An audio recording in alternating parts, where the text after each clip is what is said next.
Good morning, children. Welcome back to the class. We'll continue lesson number 8, fiber to fabric. Things made up of fabric. List the things in your house made up of any type of fabric. You may having many things in your house. It may be a curtain, it may be your dress, it may be a bed sheet, it may be a doormat or anything. And what type of fabric it is made up of. All are not made with same type of fabric. Classify them into cotton, silk, wool, polyester, terling, etc. Try to enrich the list as much as you can. For identify the fabrics, you can take the help of your elders. So here they have given the table number 1. This is the homework for you. Table number 1. You have to fill the homework.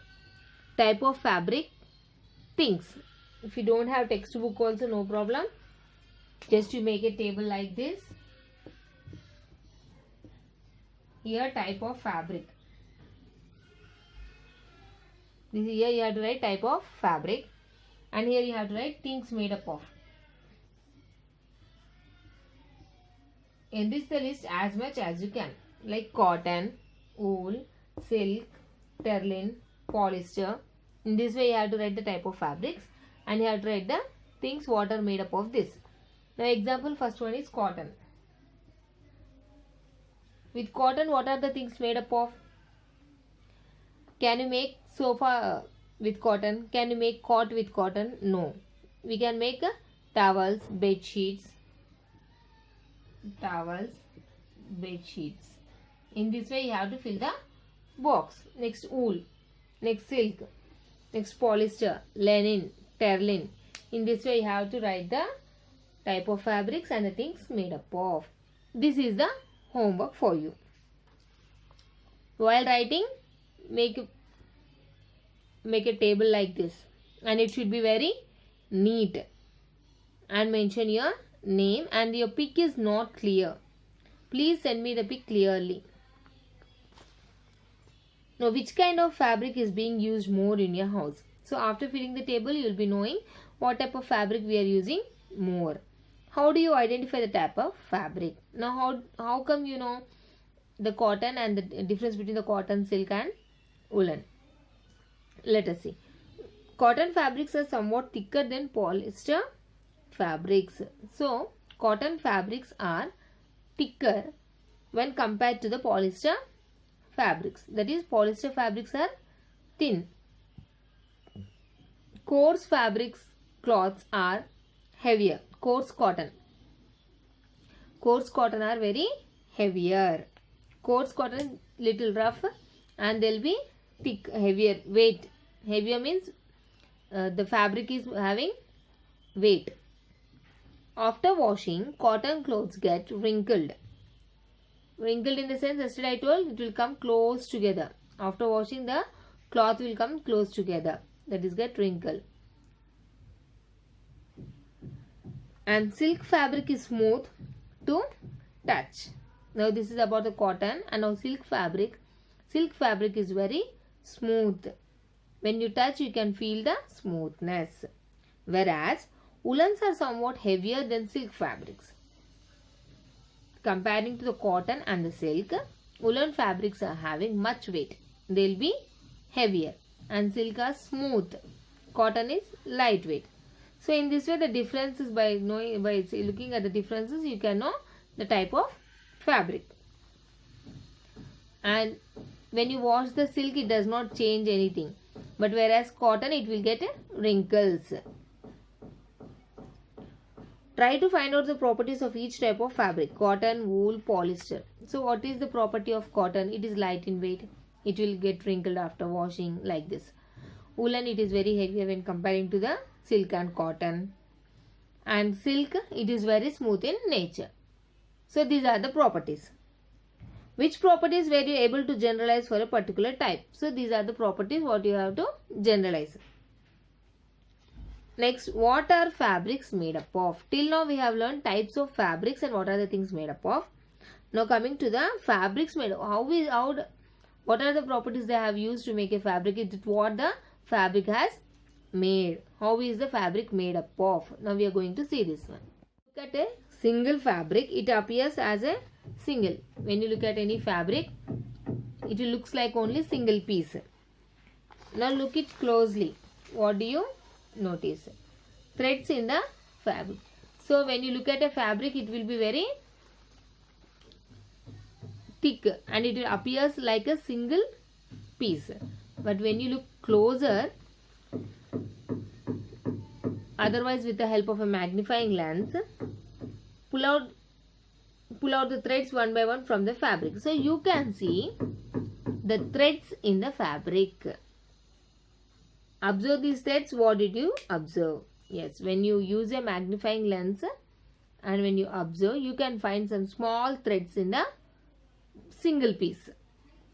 Take one thread, scratch its end. Scratch in the sense, we have to do like this. Take one thread and scratch its end. Observe it through a magnifying lens, where you are able to see the fine structure of thread. So, when you scratch its end, you can see more threads while using the magnifying lens. When you see a cotton fabric or any fabric, it appears like a single piece. By using magnifying lens, we can see thread-like structures. When you scratch the end of the thread and if you observe, you can see more threads. Take a needle and try to insert this thread into the eye of needle. Take a needle and try to put that thread in the eye of the needle. Can you? Isn't it difficult? Yes, at once we cannot put thread in the eye of a needle. It will be difficult. Have you ever seen what people to do overcome this problem? So, when you are applying thread into the needle, it will be little difficult. Everyone will come across with this problem. So, what generally people will do? Generally, when we are not able to put thread into the eye of the needle, either we twist the end of the thread or we wet the end with using saliva. So, what we'll do? We'll twist the end and then we'll try to insert. Otherwise, we'll put it in our mouth. That is, by using saliva, we'll make it wet and then again we'll try to insert it.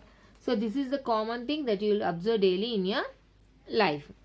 If not, ask your parents. There are thread-like structures in the fabric. These threads are also called yarn.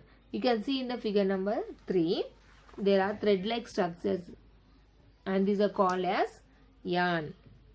These thread-like structures are called as yarn.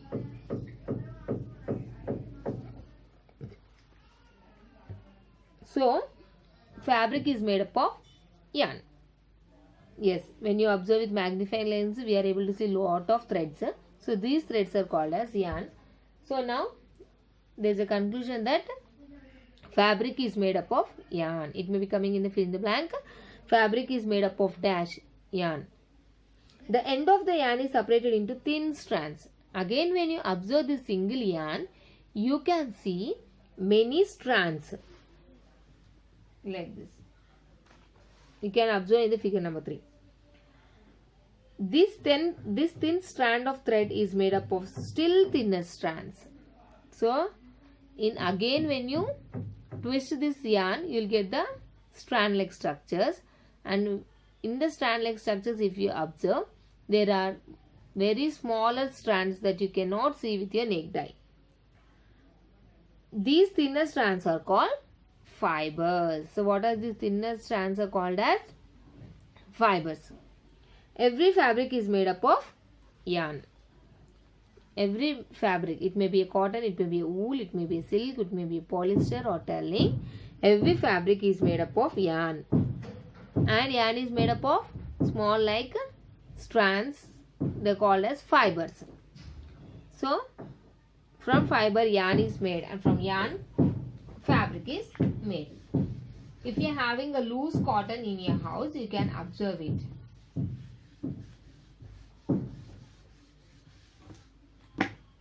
This is very important. How is fabric made? Fabric is made from yarn. Fabric is made from fabric is made from yarn, and yarn is made from fiber. So from the fiber, first yarn is prepared. From the yarn, fabric is prepared. If you take cotton, you can see small hair-like structures. They are called as fibers. Now, types of fibers. We know that there are different kinds of fibers like cotton, wool, silk, polyester, etc. We have learned these are the different types of fibers. The fibers from some fabrics such as cotton, jute are obtained from plants.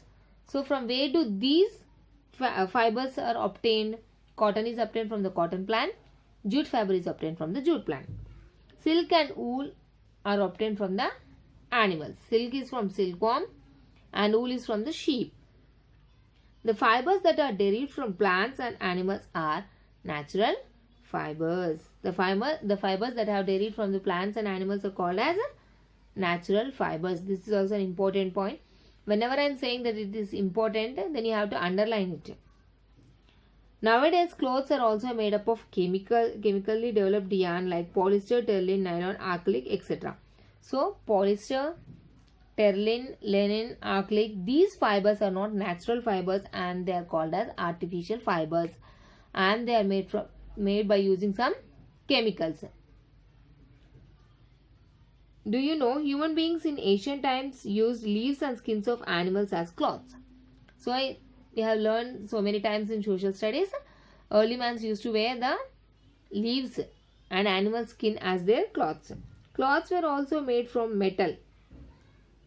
From metal also cloths are made. Warriors used to wear metal jackets during war. As you can see in many pictures, during the war they will be wearing shield. It is made up of metal and metal cloths.